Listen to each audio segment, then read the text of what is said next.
So I just wanted to do a part two to the last video that I posted about, do you lie to yourself? Are you lying to yourself?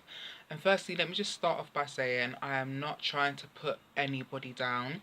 I have been overweight myself, so these are just tips and advice, some of the things that I've wished I knew and things that I've learned along the way, and I'm just trying to share and help people. Sometimes we have friends and family around us and they don't always tell us the truth, so we can live in this bubble that everything is okay and there's nothing wrong with us, and at least our shape suits us and we can wear certain clothes. But at the end of the day, if you know you are really overweight and you are unhealthy, it is not good for you. It is simply just not good for you. Emotionally, spiritually, physically, it is not good for you. Sorry, my mouth is really watery. Um, so yeah, it just made me think about some of the lies that clients would tell me when they'd come and see me for their first consultation. So one of the biggest ones is, I don't eat that much. Okay, you need to be real with yourself. Because whenever a client would say to me, I don't eat that much, when I then go and tell them to write a food diary, it's funny how they know certain foods they are not writing down in that diary because they know they shouldn't be eating it. But I think a lot of people, you get to a point where you eat and do certain things that you actually forget and you're not conscious of what you're doing. Even if you're not eating that much, you may be snacking a lot, you may be picking, you may be drinking loads of fizzy drinks, loads of fruit juices. All that sugar is going to pile on the weight. I remember back in the day I could easily drink a 2 litre bottle of Coke. That is ridiculous. That is actually disgusting. That was in no way, shape, or form was that good for me. It was not helping my weight loss in the slightest. And I had to be real with myself and really look at everything that I was putting in my body.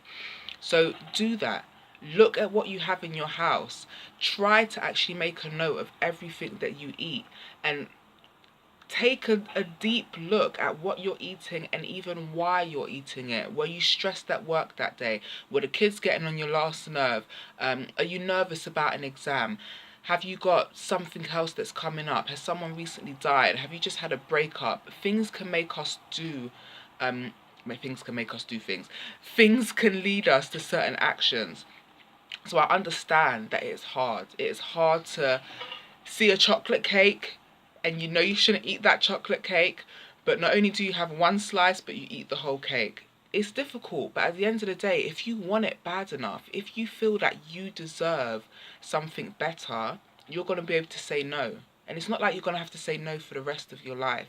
It's no for this year. It's no for the next couple months till you hit a certain target. But just be conscious of what you're eating. Another lie I would hear a lot was, I'm active and I exercise all the time. Okay, just because you walk to the bus stop, it doesn't mean you're active, especially if you're walking at the same pace as the 80-year-old lady walking behind you. Just because maybe you climb a few stairs at work, it doesn't mean you're active. Just because you went to the treadmill and walked for 30 minutes and then afterwards came off and didn't really do nothing, it doesn't mean you're active. You need to be pushing yourself. You need to be exerting the most energy you can possible and doing it regularly. Have some sort of continuity with what you're doing. So start writing things down. If it's Monday, Wednesday and Friday, you're going to get up and do an hour's jog outside, get up and do that. Then you can tell me, yeah, I'm active. And I can then look at the rest of your lifestyle and see where maybe you're going wrong.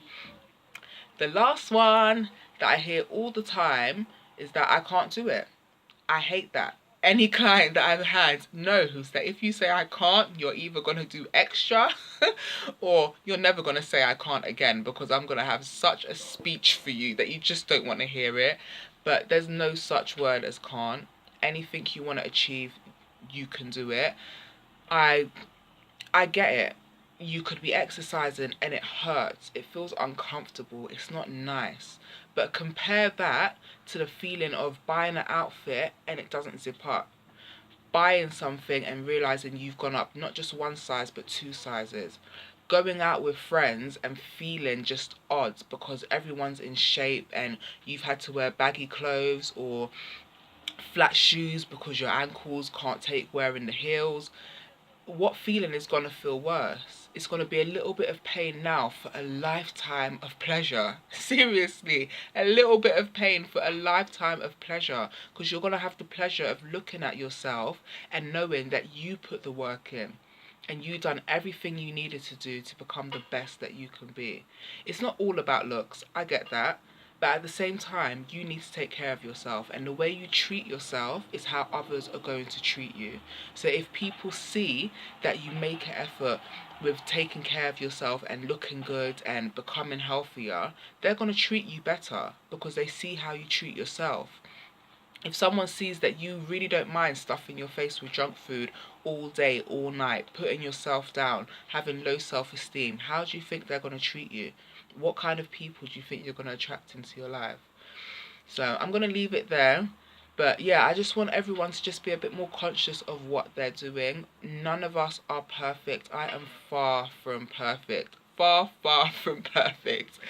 But I know that sometimes just doing little things differently in your life can make a massive difference in the long run. And I just hope I can help someone start making those little changes and start seeing themselves as the person that they want to be and just value themselves that little bit more. But I'm going to leave it there. So Sarah signing out.